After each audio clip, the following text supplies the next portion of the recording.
In diesem Video zeige ich euch, wie eine Routenplanung bis ins letzte Detail perfekt funktioniert, und zwar am Beispiel von Komoot. Und zwar einer Desktop-Variante. Ja? Es geht in diesem Video nicht um die mobile Handy-App hier, denn ganz ehrlich, diese Handy-Variante, also die Komoot-App, ja, die ist schon sehr abgespeckt und auf das Nötigste reduziert. Ist natürlich ganz gut und übersichtlich, wenn man unterwegs eben mal was schnell umplanen möchte. Das habe ich unterwegs auch sehr viel genutzt. Als ich von Frankfurt bis nach Marokko gejoggt bin, habe ich natürlich immer wieder mal in die App reingeguckt. Dafür ist es ganz praktisch und unterwegs kann man da immer wieder Sachen umplanen. Und ja, theoretisch kann man auch eine längere Strecke in der Handy-App planen, aber das ist ein bisschen fummelig und sehr viele Funktionen fehlen hier schlicht und ergreifend. Nichtsdestotrotz kann ich auch nochmal ein Tutorial machen zu der mobilen Handy-App, deswegen abonniert den Kanal und demnächst kommt auch nochmal ein Full-Tutorial für die Komoot-App fürs Smartphone. Heute geht es aber um die Desktop-Variante, denn hier können wir viel mehr machen. Aber zunächst stellt sich die Frage, brauchen wir alle Funktionen, die die Desktop-Variante uns bietet? Und ganz klar, nein, nicht zwangsläufig, zumindest nicht, wenn man eine Tour plant. Ja? Also wenn ich eine längere Tour plane, dann ist es aus meiner Sicht nicht notwendig, jedes Detail von Anfang an zu planen und perfekt zu haben.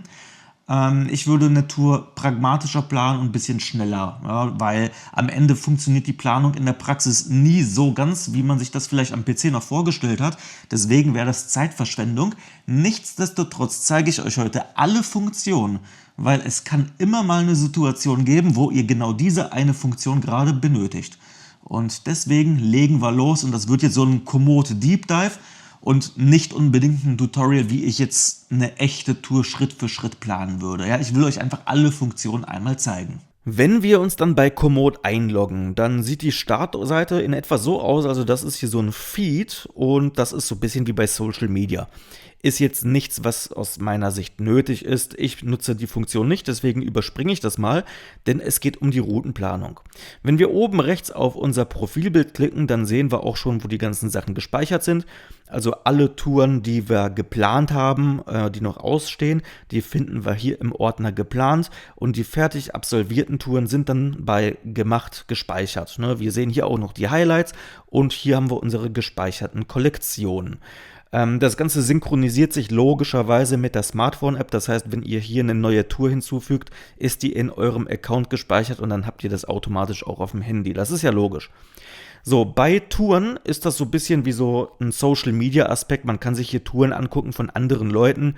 Das sind dann so vorgefertigte Sachen, die man im Endeffekt dann auch einfach nachfahren kann. Und so sieht das Ganze hier aus. Man kann hier irgendwie die Filter vergrößern, in einem größeren Radius gucken und dann kann man sich da irgendwie inspirieren lassen, ein bisschen durchstöbern und eine Tour nachmachen von anderen Leuten. Also ja, aber darum soll es heute gar nicht gehen. Also ich persönlich nutze das auch überhaupt nicht, muss ich gestehen. Es geht heute nämlich um die Routenplanung. Und das machen wir wie folgt. Wir gehen hier auf Neu und klicken auf Neue Route planen.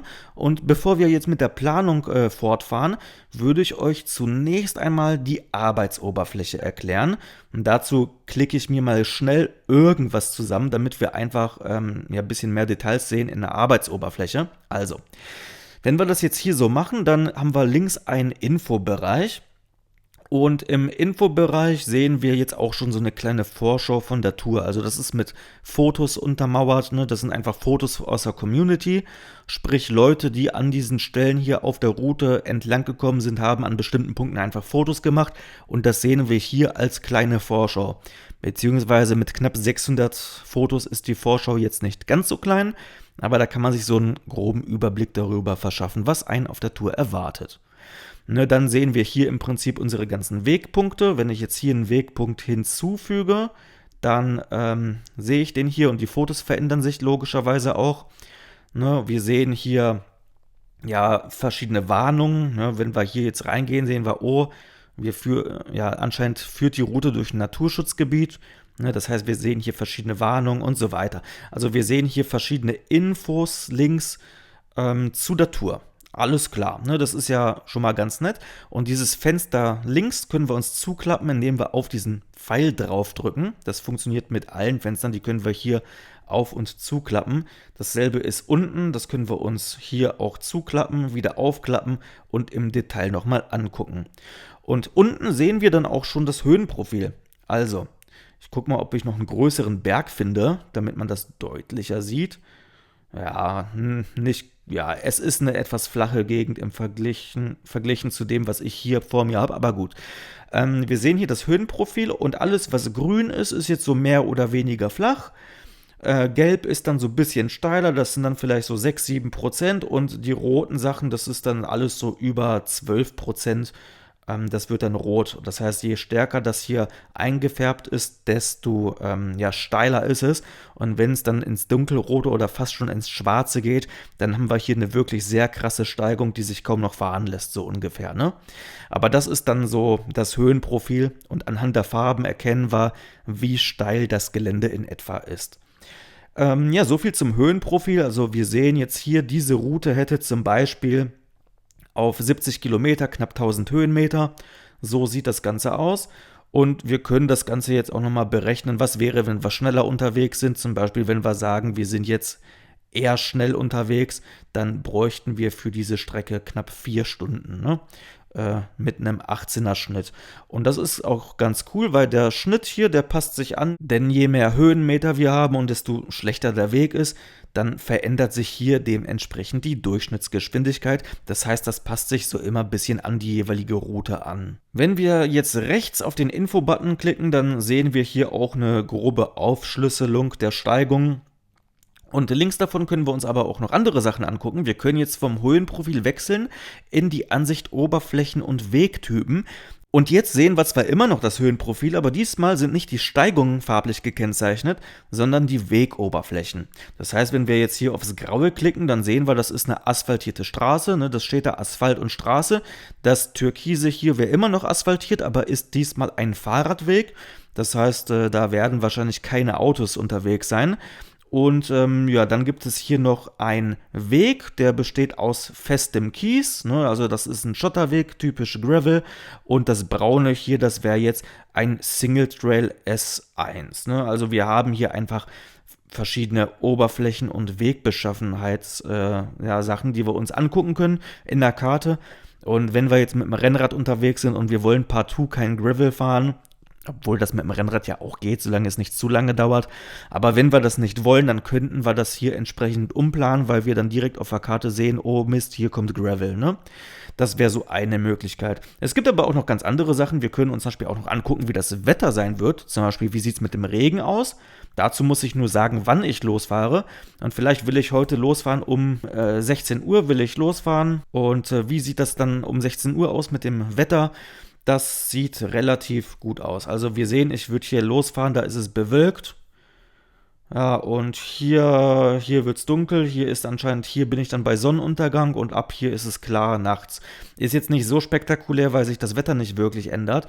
Wie sieht das aus mit der Temperatur? Da sehen wir hier die Temperaturkurve, ne? Und hier wird es immer kälter.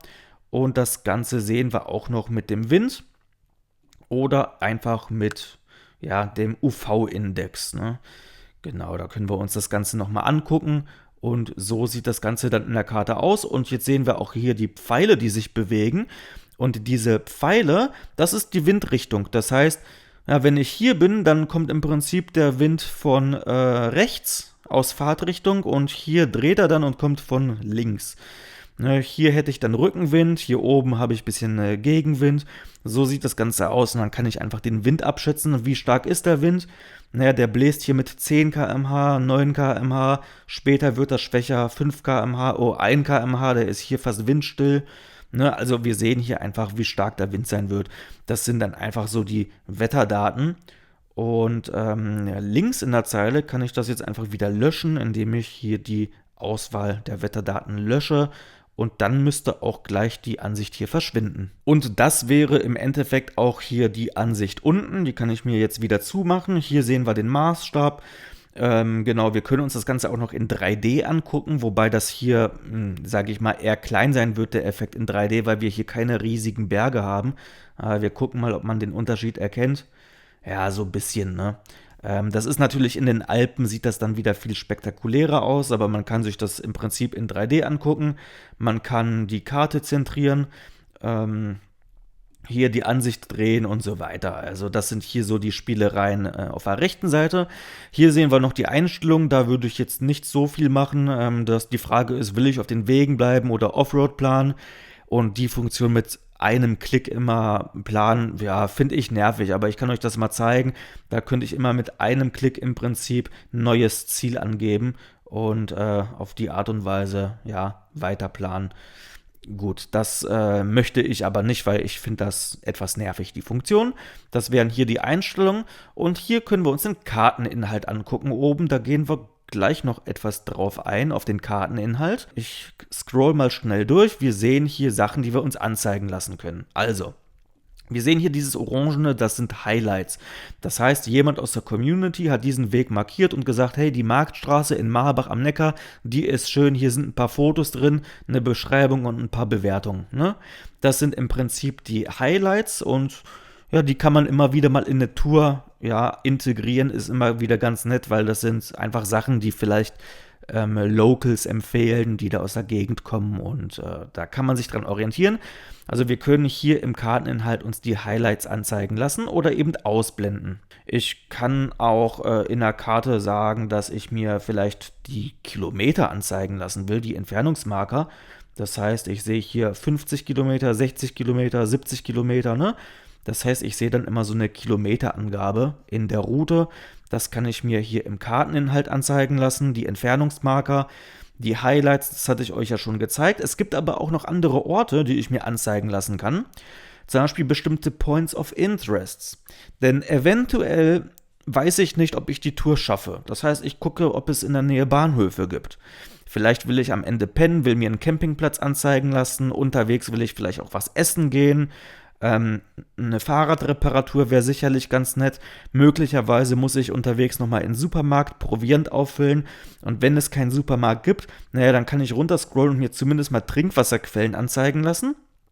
Vielleicht will ich auch gar nicht auf den Campingplatz, sondern suche andere Übernachtungsmöglichkeiten in Form von Hotels.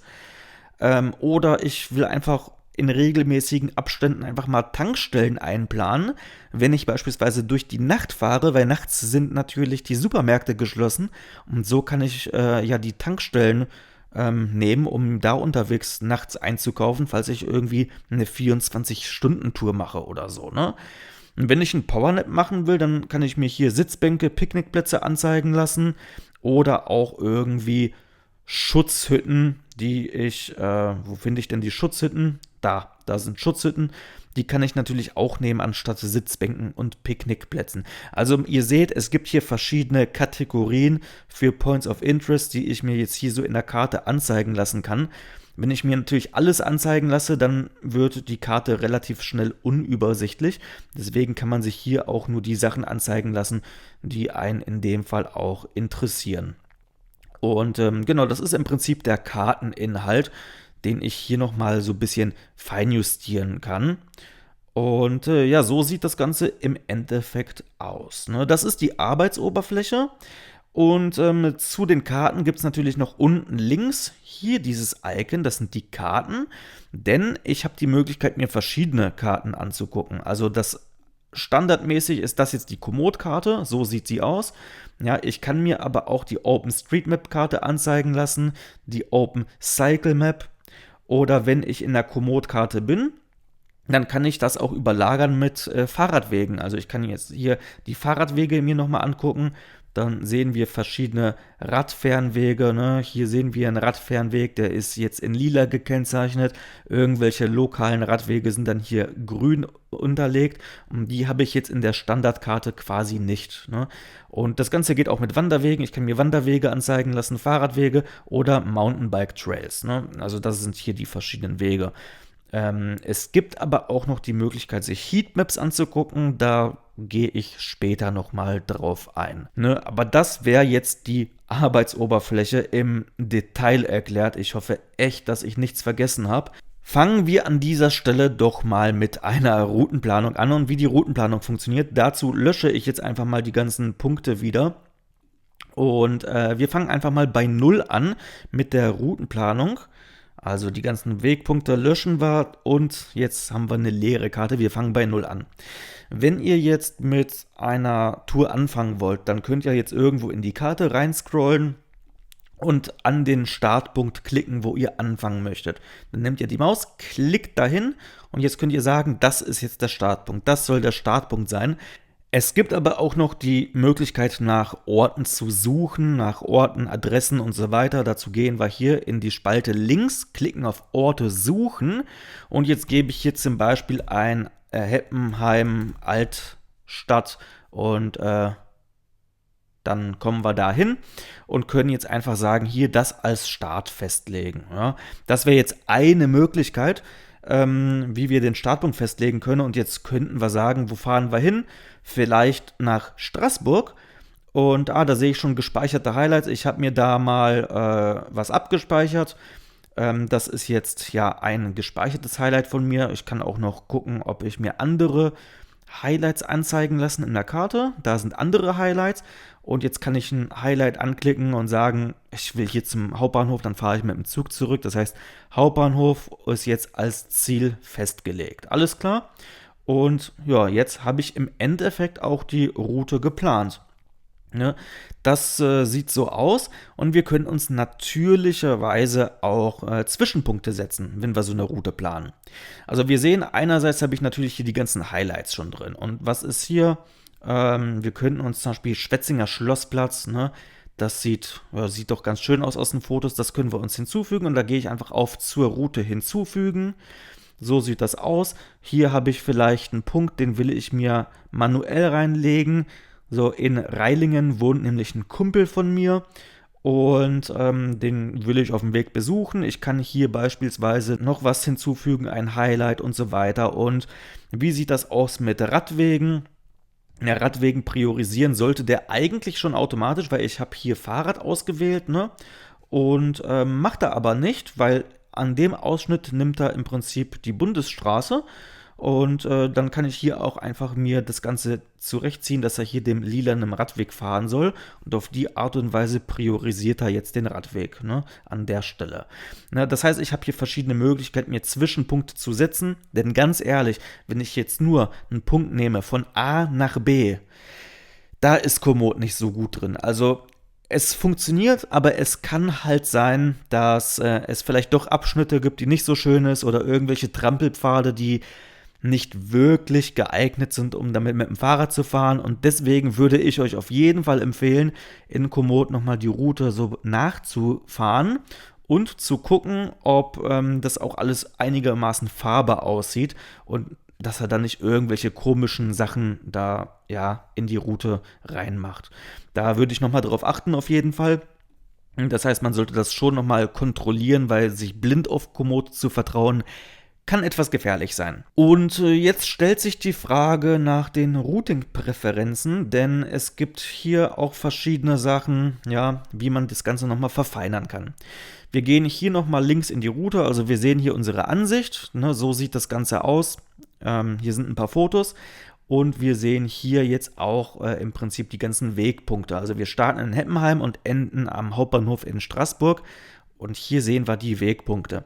Theoretisch könnten wir jetzt die Reihenfolge auch ändern der Punkte. Also wir könnten jetzt sagen, der soll zuerst hier Wegpunkt 2 war mein Kumpel besuchen, der soll zuerst dahin fahren und dann sehen wir schon, macht er hier so eine S-Schleife, macht jetzt nicht so viel Sinn, deswegen ändern wir die Reihenfolge zurück. Ne? Aber man kann hier die Reihenfolge der Punkte theoretisch auch ändern und anpassen und man kann natürlich auch Punkte wieder löschen.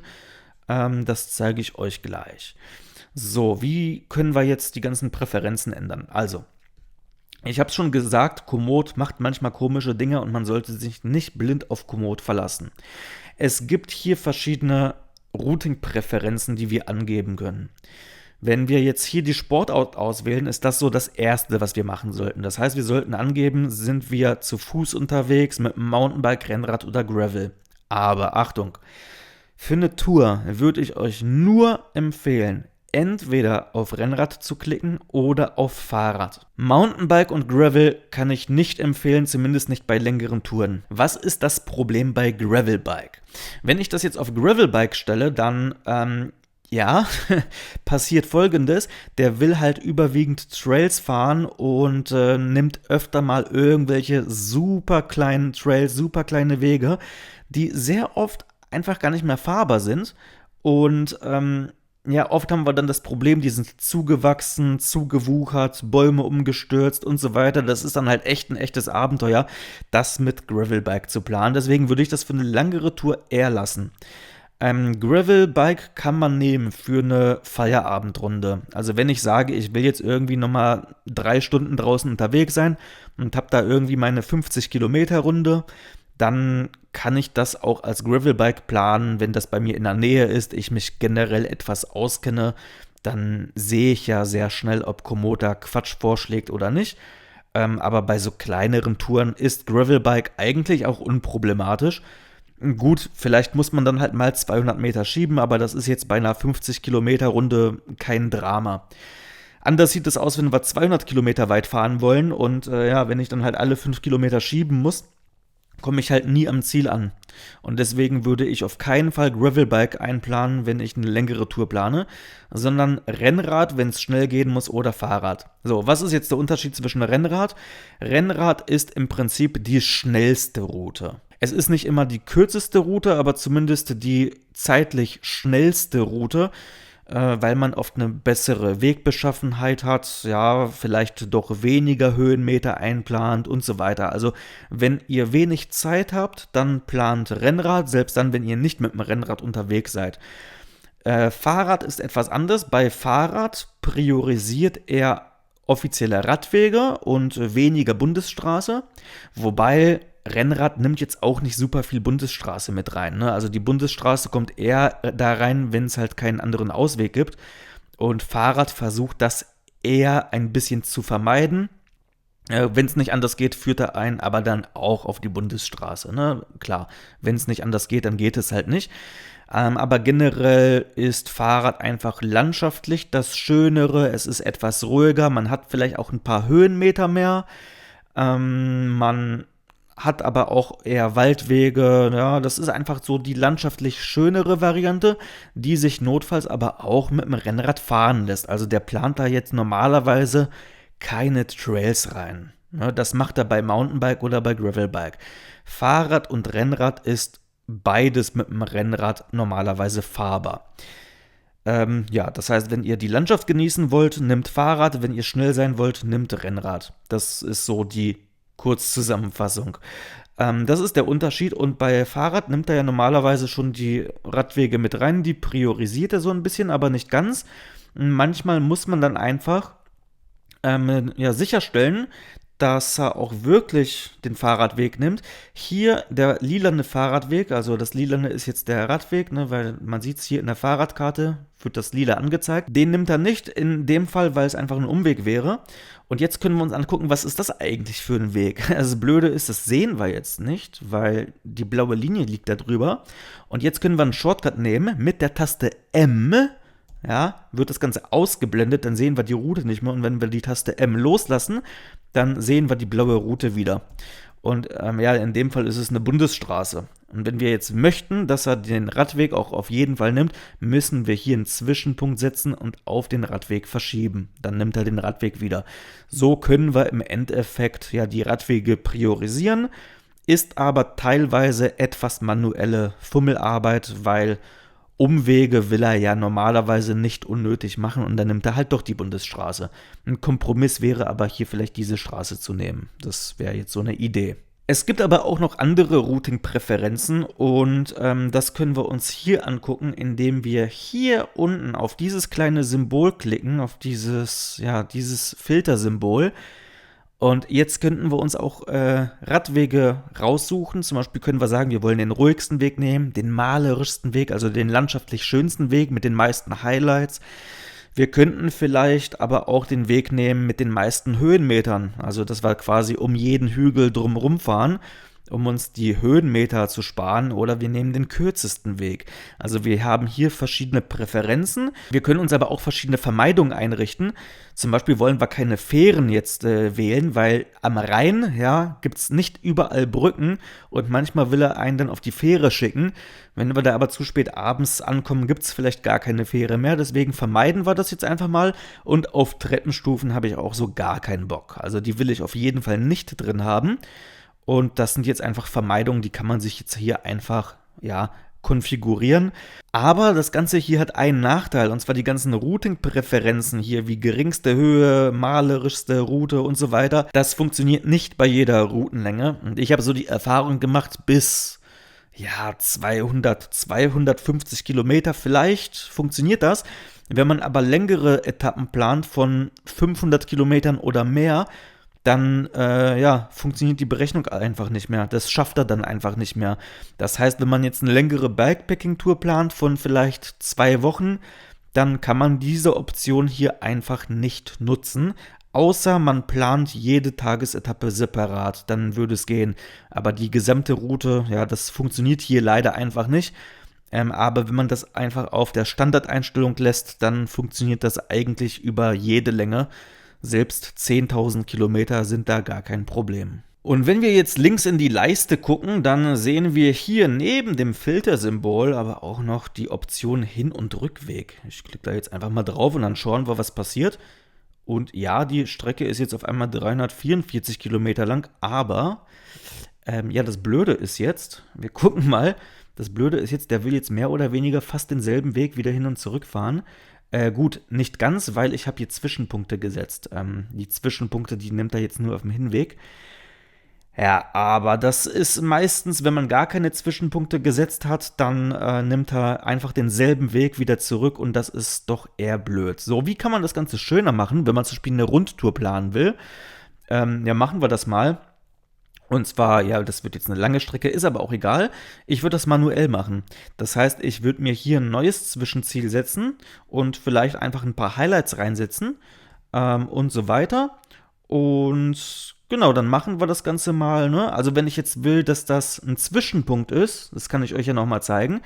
Als Zwischenpunkt sage ich zur Route hinzufügen, dann fügt er das nur zur Route hinzu. Und wenn ich jetzt das nicht zur Route hinzufügen will, kann ich auch sagen, der sollte es als temporär neues Ziel festlegen. Und dann führt er uns da quasi als neues Ziel hin, ja. Und wenn ich jetzt einen Punkt ausgewählt habe, der etwas näher dran ist an meinem Startpunkt, dann kann ich zum Schluss sagen, Hin- und Rückweg. Und dann macht er den letzten Abschnitt nochmal neu. Ich mache das nochmal kurz rückgängig. Ohne die Highlights, dann seht ihr das bisschen besser.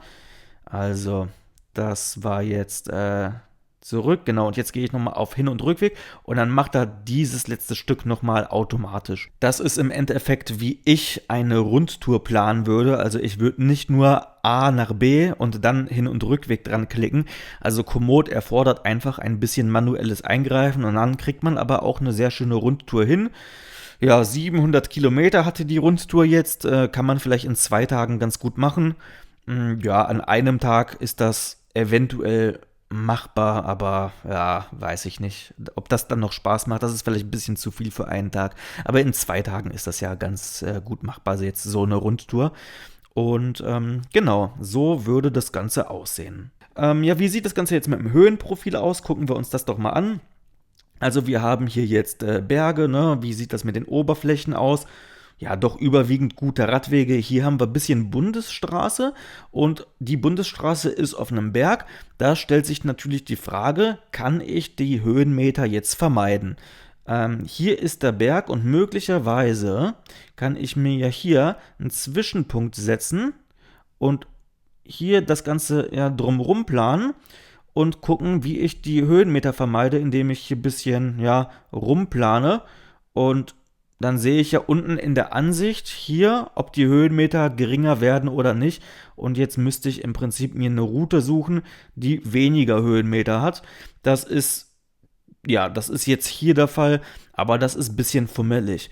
Ich kann natürlich auch, wie gesagt, hier reinklicken und sagen, der soll mir hier die geringste Höhe nehmen, aber Ja, bei einer Tour von 500 Kilometern schafft er das mit der Berechnung einfach nicht. Also das klappt hier nicht. Bei einer kürzeren Etappe könnte man jetzt sagen, der soll hier als Präferenz geringste Höhe nehmen.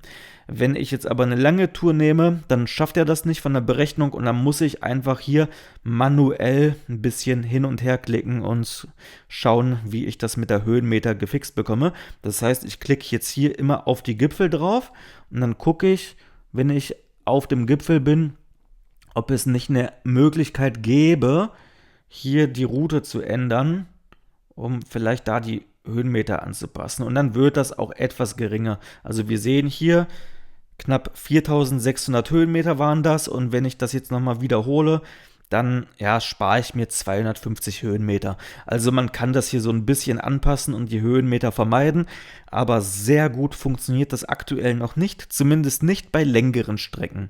Bei kürzeren Strecken kann Komoot das ja auch automatisch, da funktioniert es. Bei längeren Strecken ist das aber echt ein Pain. Aber ja, auf die Art und Weise bekäme man das hin. Und ganz oben könnt ihr hier übrigens auch nochmal die Schritte rückgängig machen oder wieder zurück. Also ihr könnt hier die Arbeitsschritte wiederholen und rückgängig machen. Und ja, ich habe das Ganze jetzt hier als Fahrradtour geplant, weil ich schon sagte, dass Gravel-Strecken manchmal das Problem haben, dass die Wege nicht wirklich fahrbar sind. Und wenn wir das Ganze jetzt mal auf Gravel machen, dann sehen wir auch schon wesentlich mehr Höhenmeter und wesentlich mehr Trailanteil. Wir gucken jetzt nochmal den Unterschied an im Höhenprofil. Also hier haben wir viele Radwege, viel Asphalt. Bei Gravel ist das Ganze natürlich ein bisschen Offroad-lastiger. Also wir haben hier sehr viel Schotter und Trails und mehr Höhenmeter. Wenn ihr jetzt aus irgendeinem Grund sagt, ihr wollt das trotzdem unbedingt als Gravel-Tour machen, würde ich euch eine Sache ganz klar empfehlen. Und zwar guckt euch vorher an, ob die Wege fahrbar sind oder nicht. So, wie machen wir das jetzt? Und zwar können wir jetzt hier auch einfach uns die Funktion angucken, und zwar TrailView-Bilder. TrailView ist eine Funktion, das sind im Prinzip Nutzerfotos, und wenn wir hier auf bestimmten Streckenabschnitten sind, können wir hier einfach eine Voransicht haben und sehen grob, wie die Wegbeschaffenheit aussieht. Und in dem Fall könnte man jetzt sagen, so alles klar, das ist ein Gravelweg, der sieht doch fahrbar aus. Das ist aber nicht überall der Fall. Und ich kann euch echt empfehlen, wenn ihr das als Gravel-Tour planen wollt, nutzt diese TrailView-Ansicht und dann guckt ihr immer wieder mal rein, wie das Ganze hier eigentlich aussieht als TrailView. Und ja, das ist teilweise nicht alles fahrbar, das sieht jetzt wieder gut aus, aber manchmal hat man hier halt echt Dinger, die halt schlecht aussehen. Das ist jetzt auch wieder fahrbar. Also es ist halt so, da wo es halt TrailView-Bilder gibt, da ist es dann auch meistens irgendwie fahrbar. Das ist auch wieder eine Funktion, die gibt es auf dem Handy nicht. Dazu braucht ihr die Desktop-Variante. Und genau, TrailView ist so ein Tipp. Es gibt aber auch noch einen anderen Tipp. Und zwar gehe ich mal zu meinem Wohnort. Jetzt muss ich mal gucken. Denn bei mir gibt es tatsächlich Sachen, die sind definitiv nicht fahrbar. Beispielsweise hier dieser Weg, also dieser kleine Weg, der ist definitiv nicht fahrbar. Hier ist ein Abschnitt, der sieht okay aus, aber das ist schwierig. So, wie könnt ihr das Ganze jetzt noch überprüfen? Und zwar über die Heatmap. Ihr geht hier in die Karte rein und jetzt könnt ihr hier in der Karte auch die Heatmap aktivieren. Und jetzt seht ihr einerseits eure persönliche Heatmap, wo ihr selbst schon mal überall unterwegs wart, und ihr seht hier die globale Heatmap. Und bei der globalen Heatmap sieht man einfach, wie viele Leute da unterwegs sind. Und je dunkler das eingefärbt ist, desto mehr Leute sind da unterwegs. Hier ganz dunkellila ist die Hauptstraße, die ist logischerweise dunkellila, weil eine Hauptstraße ist ja logischerweise befahrbar. Je kleiner die Wege sind, desto weniger ist es. Und das ist schon helllila. Hier sehen wir auch noch eine Heatmap, die ist so ganz leicht leuchtet das. Wie sieht das aus? Und das könnte sogar sein, dass die Fotos... Nee, diese Fotos sind nicht von mir.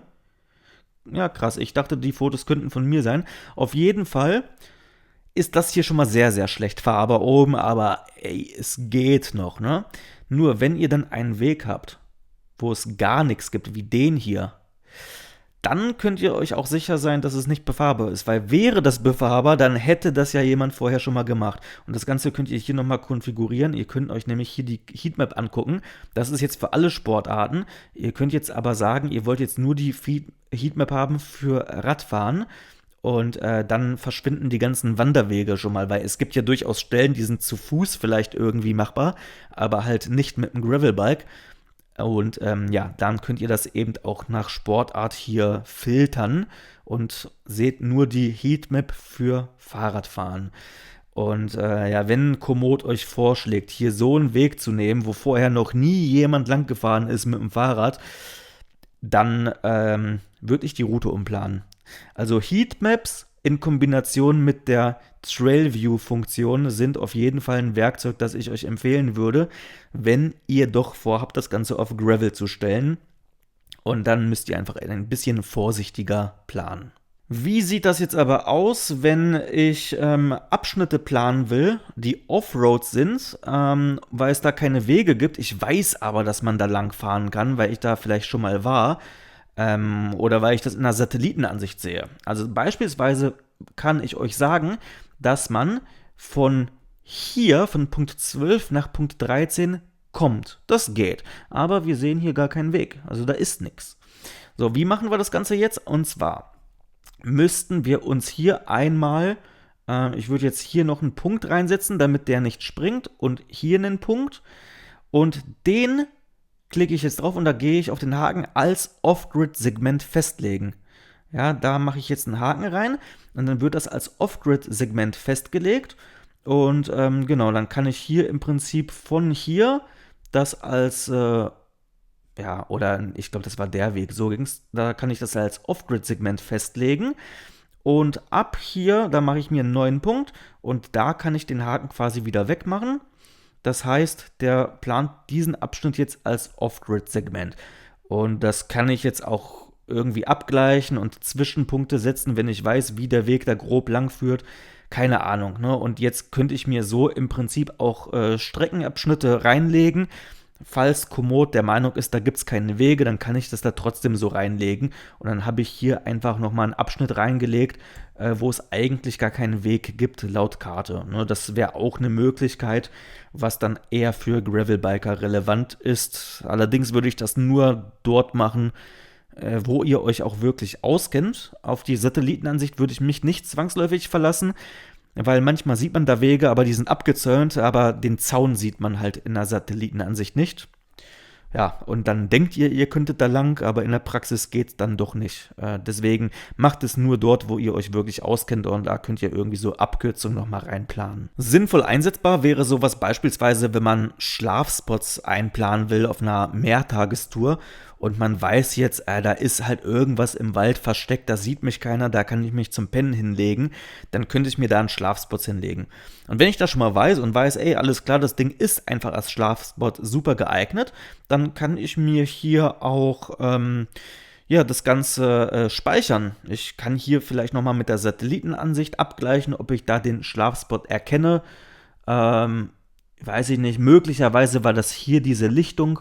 Da klicke ich jetzt mal drauf und jetzt kann ich auch einfach diesen Point ja als Spot abspeichern und den habe ich jetzt hier abgespeichert. So, ich gehe nochmal auf Kartenhändler, gespeicherte Orte, da sehe ich den und dann kann ich den hier links auch nochmal bearbeiten und dann benenne ich das um, so Schlafspot, ja. Und dann habe ich das hier einfach festgelegt und jetzt habe ich das entsprechend umbenannt. Das heißt, den kann ich mir dann später auch in 2 Jahren nochmal irgendwie angucken, falls ich da nochmal dran vorbeikommen sollte. Und dann weiß ich direkt, wo der war. Ne? Also da kann ich mir auch nochmal so eigene Highlights reinsetzen, abseits der Karte. Wir können auch die gespeicherten Orte uns anzeigen lassen, denn möglicherweise habe ich mir irgendwelche Highlights mal in der Vergangenheit gespeichert. Das funktioniert folgendermaßen. Also, wenn ich hier ein Highlight sehe und sage, ey, das gefällt mir, ach, der Fluss Enns, meine Fresse, was ein Paradies, dann kann ich mir das hier einfach abspeichern, indem ich auf das Lesezeichen draufklicke und dann ist das hier als Highlight gespeichert. Und dann kann ich mir später nur die gespeicherten Highlights anzeigen lassen, ne? Den sehen wir jetzt nicht, den Fluss, aber wenn ich mir hier die gespeicherten Orte anzeigen lasse, dann taucht er hier wieder auf. Das heißt, das ist das, was ich mir als Favoriten gespeichert habe, und auf der Karte sehe ich jetzt ganz viele meiner Favoriten, die ich mir irgendwann mal abgespeichert habe, die ich vielleicht nochmal besuchen will. Also, das sind im Prinzip die gespeicherten Highlights, aber um ehrlich zu sein, fand ich den Fluss jetzt nicht so spannend, deswegen entferne ich den wieder aus meinen Highlights, aber das kann ich mir hier anzeigen lassen. Also die gespeicherten Orte. Und an dieser Stelle möchte ich euch noch etwas mehr zu den ganzen Wegpunkten hier erzählen. Also das sind hier die Zwischenstopps, die ich mir reingesetzt habe, ne? Die kann ich mir jetzt hier einfach mit diesem Doppelpfeilsymbol aufklappen und dann sehe ich die alle. Und jetzt ist es so, es gibt einfach bestimmte Wegpunkte, ja, die sind klar, ne? Wenn ich jetzt hier ein Highlight habe und da steht drin Schwetzinger Schlossplatz, dann weiß ich ja, was das ist, aber jetzt habe ich hier einfach nur Punkt 2 drin. So, ja, was soll Punkt 2 sein, habe ich vielleicht vergessen. So, ich weiß es vielleicht nicht mehr, weil möglicherweise habe ich die Route von einem halben Jahr geplant, will die jetzt fahren und wundere mich jetzt darüber, was Punkt 2 ist. Und das kann ich hier auch einfach anpassen. Und zwar kann ich hier auf Anpassen klicken und dem einen Namen geben. Ich könnte jetzt sagen, das ist der Besuch von A. So, ne, den will ich besuchen. Ich kann das Ganze in eine Kategorie einschneiden. Das heißt, ich nenne das jetzt Treffpunkt, so, und kann hier nochmal einen Beschreibungstext einfügen. So, Änderungen übernehmen, und jetzt sehe ich das auch schon direkt, was ich hier machen wollte. Das heißt, ich kann diese ganzen Punkte, ja, im Prinzip anpassen. Wie gesagt, Reihenfolge ändern, das habe ich euch gesagt. Ich kann ja hier einfach in der Zeile links die Reihenfolge verschieben und auf die Art und Weise ändert sich dann die Route, aber das macht jetzt in dem Fall keinen Sinn. Sollte ich mich aber verklickt haben, kann ich natürlich im Endeffekt auch noch hier die Reihenfolge nochmal anpassen, ne? So, wie sieht das jetzt aus, wenn ich Wegpunkte löschen will? Ich kann natürlich auch hier reinklicken und Wegpunkte hier manuell löschen. Ich kann das hier einfach manuell wegixen, oder ich gehe in die Karte rein, klicke drauf und sage hier auf Wegpunkt entfernen. Aber das ist jetzt, ja, vielleicht nicht unbedingt die schnellste Variante, denn ich kann auch mehrere Wegpunkte auf einmal löschen. Und zwar gibt es dafür einen Shortcut, und zwar drücke ich die Taste S. Und wenn ich die Taste S gedrückt halte, kann ich hier so ein Rechteck aufziehen und meinetwegen auch mehrere Wegpunkte auf einmal löschen, indem ich hier so einen Bereich auswähle. Jetzt habe ich die Wegpunkte alle 3 gleichzeitig markiert, kann die jetzt hier oben löschen, hier oben links, und jetzt fallen diese 3 Wegpunkte weg und ich kann mir diese unnötige Schleife sparen. Als Beispiel. Und jetzt wäre die Tour von der Länge auch so, dass man es theoretisch an einem Tag ganz gut schaffen kann. Ich klicke hier oben jetzt einfach mal auf Fertig und jetzt bin ich wieder in der ursprünglichen Ansicht. Was ist jetzt eigentlich noch mit anderen Sachen hier links? Wir sehen hier auch noch, da sind irgendwelche Warnungen ausgegeben. Also wir sehen hier die Warnungen. Da gehen wir jetzt mal auf Details anzeigen. Und dann sehen wir schon, auf Teilen dieser Route ist Radfahren verboten. Alles klar, für 90 Meter, 100 Meter, 90 Meter. Ja, ganz ehrlich, die 90 Meter, die kann ich notfalls auch schieben. Es gibt hier aber auch vorübergehende Zugangsbeschränkungen. Was ist das denn? Das gucke ich mir doch mal an. Da klicken wir mal rein. Und dann sehe ich hier in der Karte auch schon direkt, worauf sich das bezieht.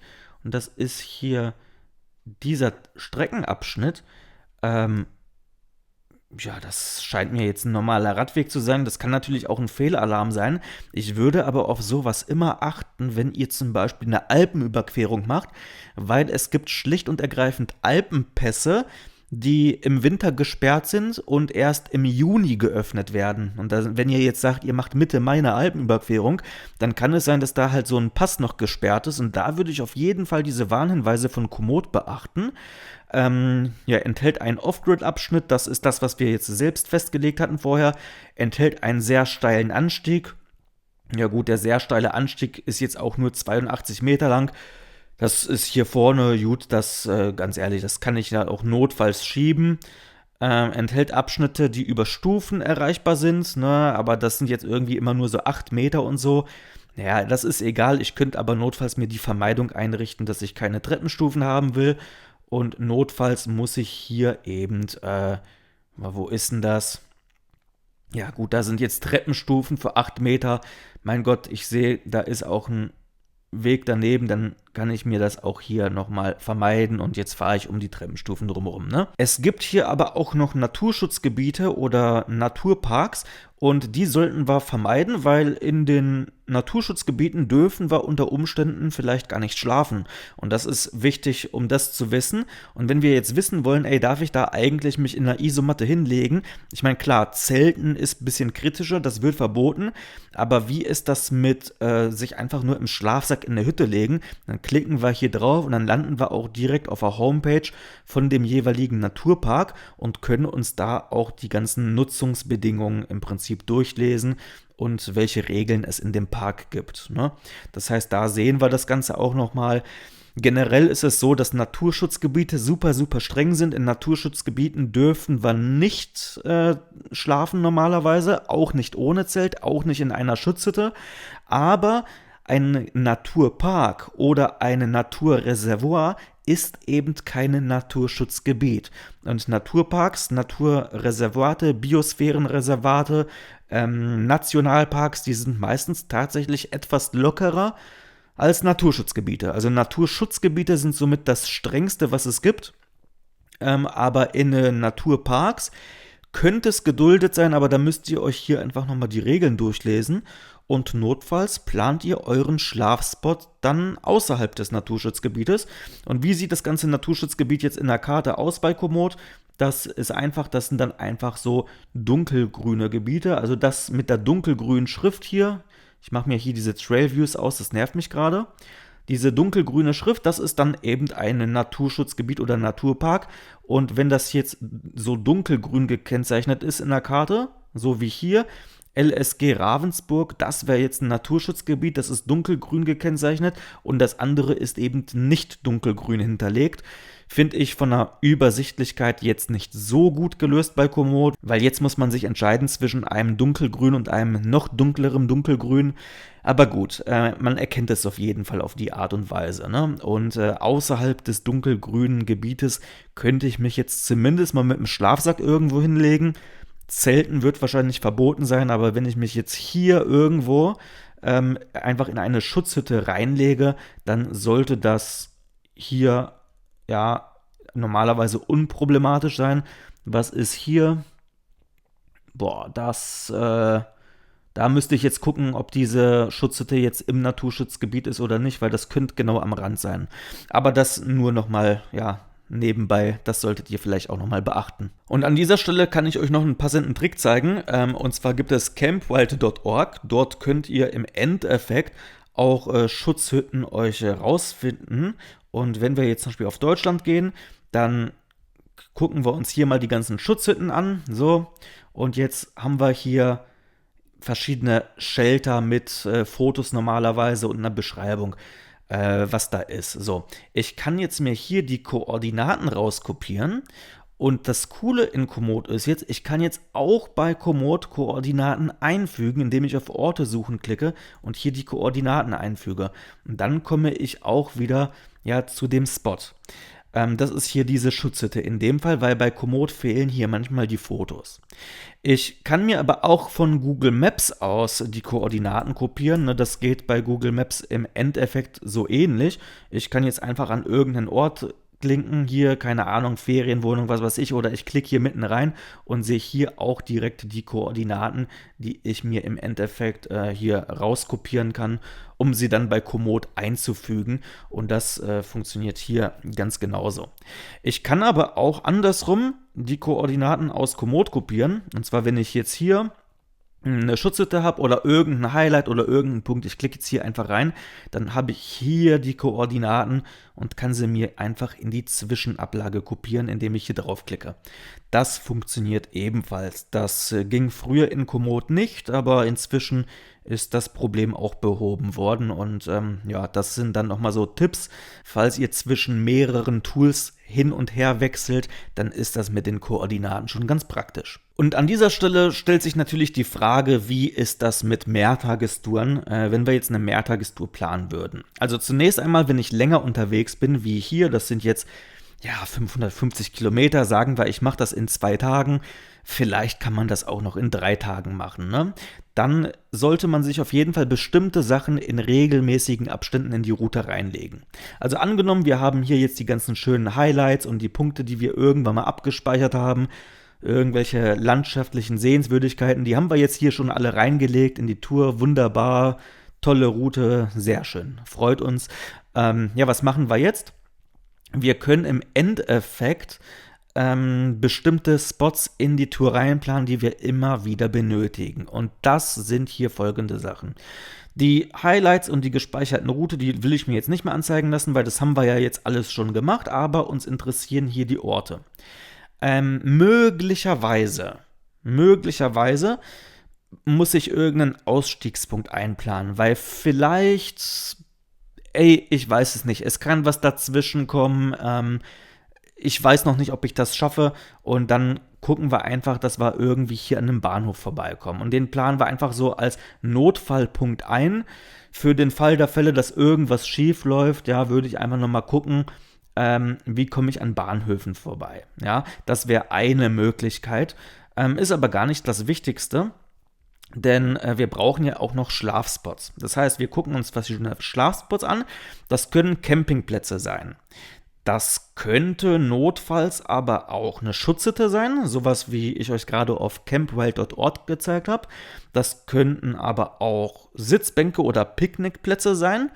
Wenn es nicht unbedingt regnet und das Wetter gut ist, dann brauche ich ja kein Dach über dem Kopf. Dann kann ich mich ja notfalls auch auf eine Sitzbank legen. Oder mit einer Wiese einfach in den Schlafsack rein. Das funktioniert ja alles. Oder ich gucke nach Übernachtungsmöglichkeiten, das wären in dem Fall Hotels.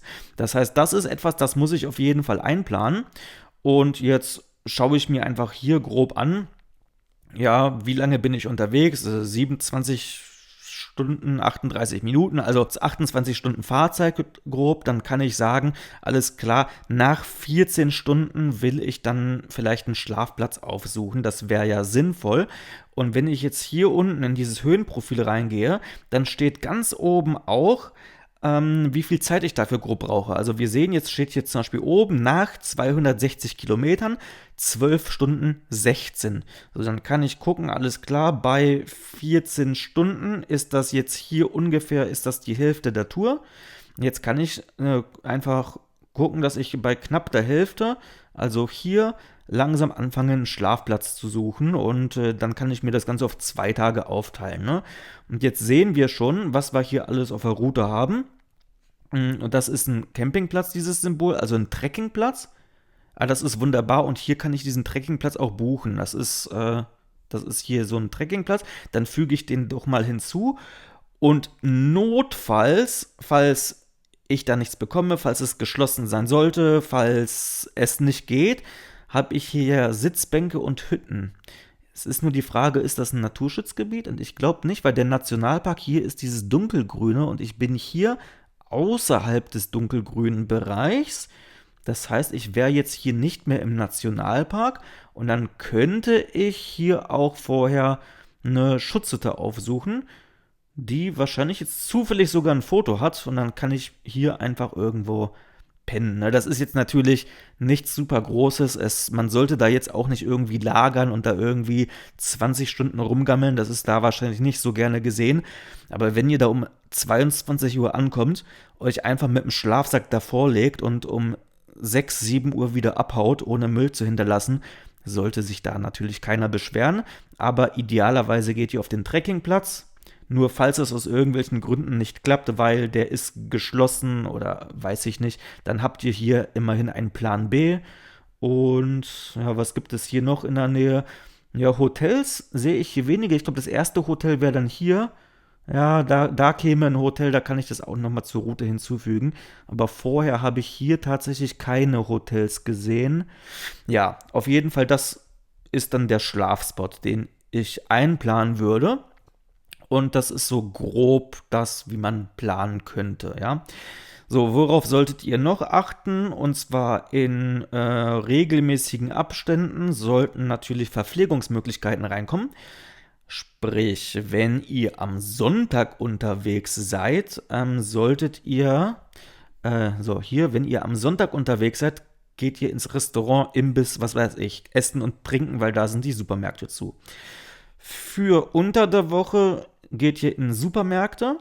In regelmäßigen Abständen sollte man auch Trinkwasserstellen einplanen. Das sind einfach öffentlich zugängliche Brunnen. Und wenn ihr dann doch durch die Nacht fahren wollt, sind Tankstellen auch ganz praktisch. Und dann würde ich einfach wie folgt vorgehen. Ihr fährt jetzt zu Hause los, ne?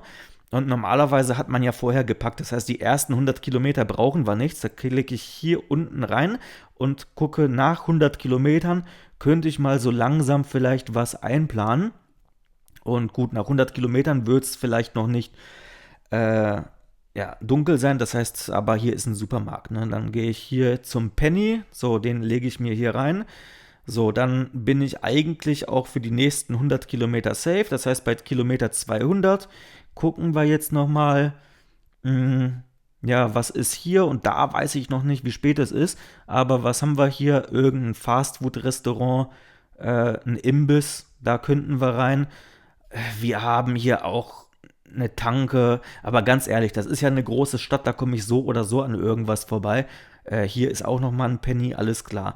So, dann gucken wir einfach für die nächsten 100 Kilometer oder kurz vorm Schlafen gehen, macht es auch Sinn, dass wir vielleicht nochmal kurz vorm Campingplatz, ne, hier ist jetzt Wald, da wird natürlich nicht viel sein, aber kurz vorm Campingplatz habe ich hier auch noch einen Imbiss, Café, hier sind Restaurants, hier wäre ein Aldi und wenn ich nachts ankomme, habe ich hier auch noch irgendwie eine Tankstelle. Die könnte ich hier anplanen. Ich glaube, hier könnte es spät werden, weil das ist ja kurz vorm Schlafen.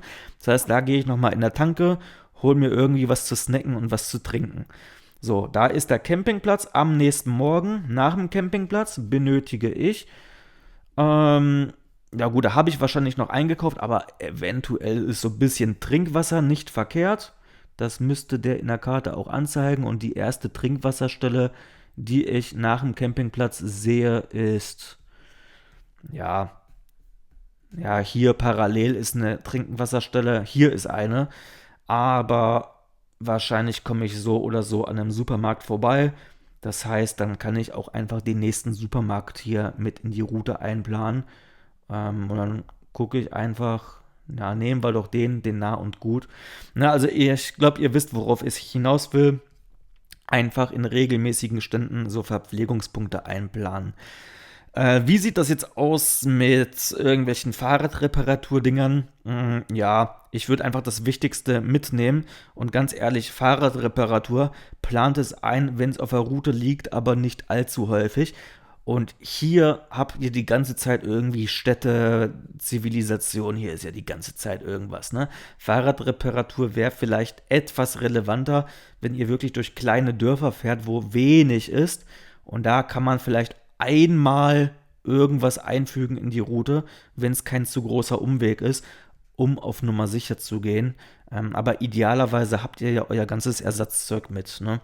Das sind so die Sachen, die man beachten sollte bei einer Mehrtagesetappe. Und ob ihr jetzt alle Schlafspots an der Stelle schon einplant, das kann man machen bei einer 2- oder 3-Tages-Etappe. Wenn ihr jetzt aber eine längere Etappe macht, würde ich das Ganze anders machen. Denn in dem Fall würde ich jetzt einfach die gesamte Route abspeichern. Und wenn die gesamte Route abgespeichert ist, ich nenne das jetzt einfach mal Test, ja, das ist ja hier nur ein Test für das Tutorial, das will ich nicht wirklich fahren. Jetzt habe ich auch die Möglichkeit, auf Bearbeiten zu klicken und zu sagen, ich will eine Mehrtagestour erstellen. Und das ist ganz cool, weil bei der Mehrtagestour kann ich von vornherein einstellen, wie lange ich das planen will. Will ich das für 2 Tage machen? Na, dann sehe ich hier schon die Statistik. Also wenn ich 2 Tage mache, dann muss ich jeden Tag 14 Stunden fahren. Das ist das, was ich ja vorhin schon gesagt habe. Und ich müsste an einem Tag 3900 Höhenmeter machen. Wie sieht das Ganze aus auf 3 Tagen?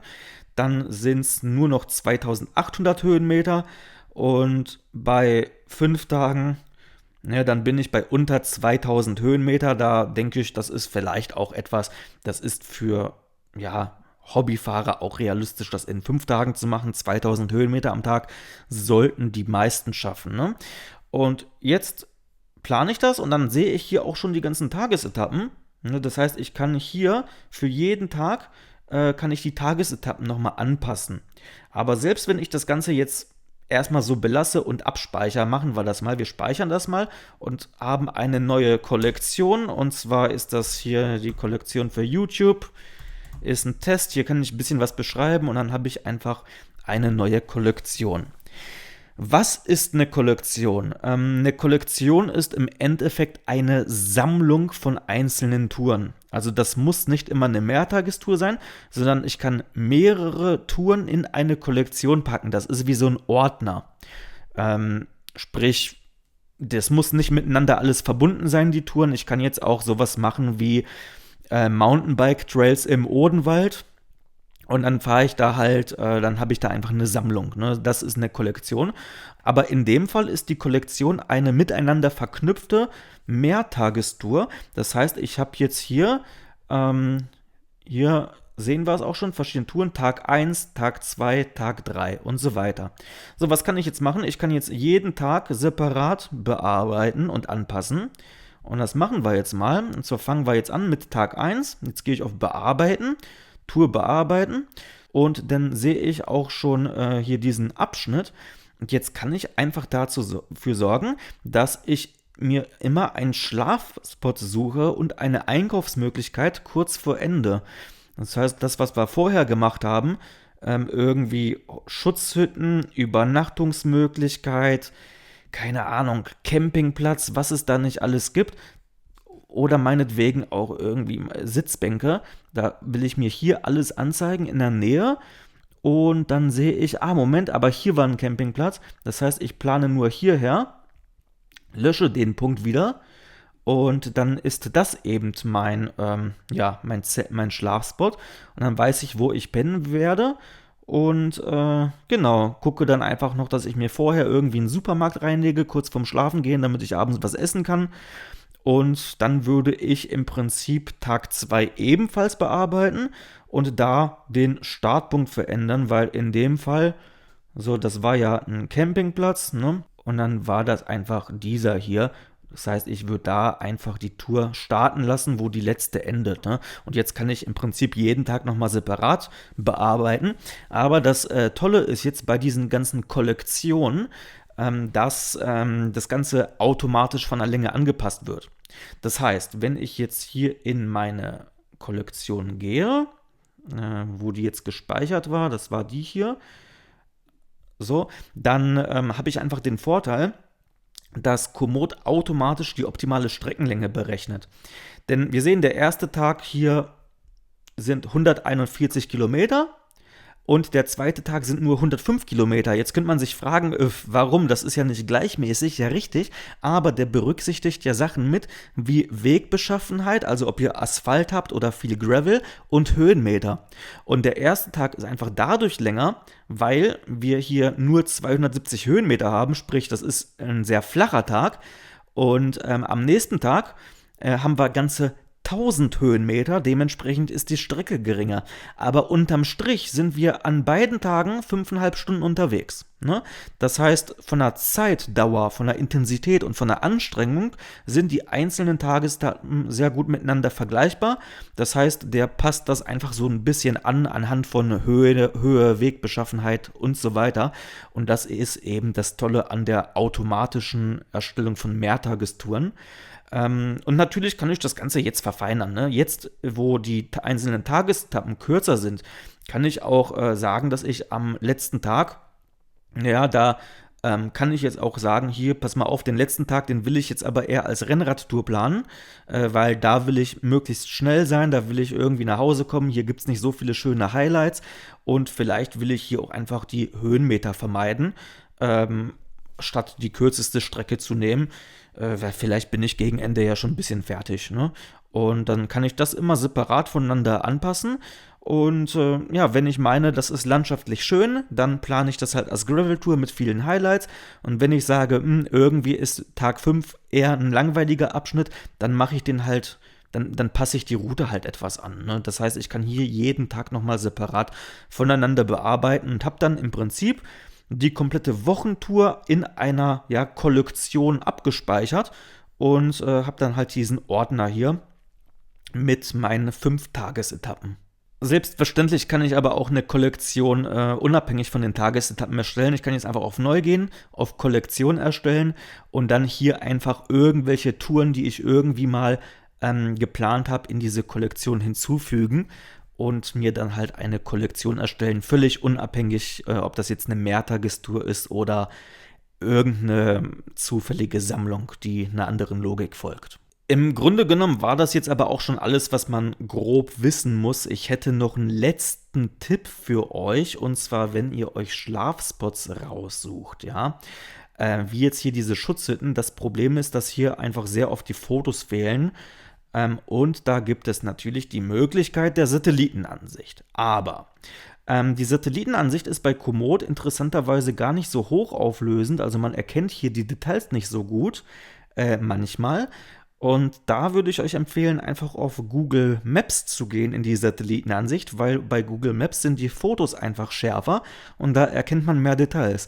Das wäre noch so ein kleiner Punkt, aber wenn ihr jetzt in der Stadt seid und da gibt es vielleicht einen Unterstand und ihr wollt wissen, kann ich da schlafen, ist das machbar oder nicht, dann gibt es einfach die Möglichkeit, auch bei manchen Streckenabschnitten in die Street View-Ansicht zu gehen. Das ist in Deutschland natürlich nicht überall verfügbar, aber wir sehen jetzt, hier ist beispielsweise eine Sitzbank und da wäre die Frage, ist das Ganze, wie sieht das denn vor Ort aus? Und dann kann ich hier, wenn ich dieses Ding auswähle oder wenn ich hier irgendwo reinklicke mit der Maus, kann ich hier auf Google Street View gehen und dann sehe ich direkt in Komoot, wie das Ganze aussieht, und ich nehme an, das war jetzt die Bank vor mir.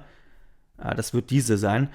Ja, und jetzt könnte ich mir überlegen, ob ich mich da mit dem Schlafsack hinlege oder nicht. Abhängig jetzt von der Umgebung. Hier ist nicht viel los, aber das ist direkt an so einer Hauptstraße. Es ist kein Plan B, aber als Plan C oder D könnte man das vielleicht sogar als Schlafspot verwenden, aber dann halt wirklich 23 Uhr ankommen und sich dann um 5 Uhr morgens wieder aus dem Staub machen, weil ich glaube, hier an der Hauptstraße ist das nicht so schön, aber es gibt ja auch noch andere Spots und auf die Art und Weise kann man sich ganz gut schon mal so eine Übersicht verschaffen, weil wie das Ganze dann lokal wirklich aussieht, ist natürlich auf so einer Karte ein bisschen schwer zu beurteilen manchmal. Und da ist diese Street View-Funktion durchaus praktisch, um im Vorfeld schon mal zu gucken, wie bestimmte Schlafspots aussehen könnten. Und da ist das vielleicht ein bisschen weniger auffällig. Who knows?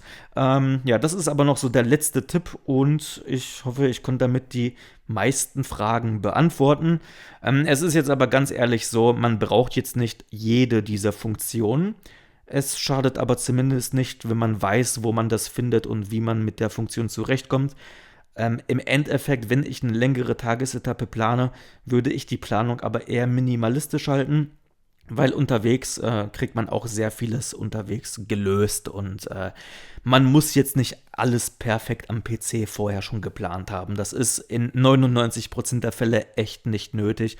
Außer ihr nehmt an einem Wettrennen teil, sowas wie das Transcontinental Race oder so, da will man natürlich keine Überraschung haben unterwegs. Aber für eine normale Bikepacking-Tour kann man sich unterwegs ja auch mal ein bisschen überraschen lassen.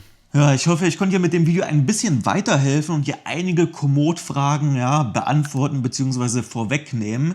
Und ja, ich weiß, es gibt auch noch andere Planungstools, die ganz gut sein sollen. Mir wurde auch noch Bike-Router empfohlen. Ich habe es mal ausprobiert. Ich persönlich kam damit überhaupt nicht zurecht und ganz viele andere Tools habe ich ebenfalls schon ausprobiert. Aus meiner persönlichen Sicht ist Komoot einfach bis jetzt das Beste, auch wenn es nicht so ganz billig ist, ne? Aber mein Gott, manchmal kosten Sachen eben Geld. Und falls du aber wissen möchtest, wie du in der Komoot Smartphone-App, also in der mobilen Variante, eine komplette Tour planst in unter 5 Minuten, dann schau doch in das Video hier unten vorbei. Und wenn du dich hingegen für einen Deep Dive interessierst, wie du in der mobilen App wirklich alles bis ins letzte Detail planst für eine längere Bikepacking-Tour, dann schau doch in dieses Video hier vorbei. Da gehen wir etwas ausführlicher auf die mobile Variante ein.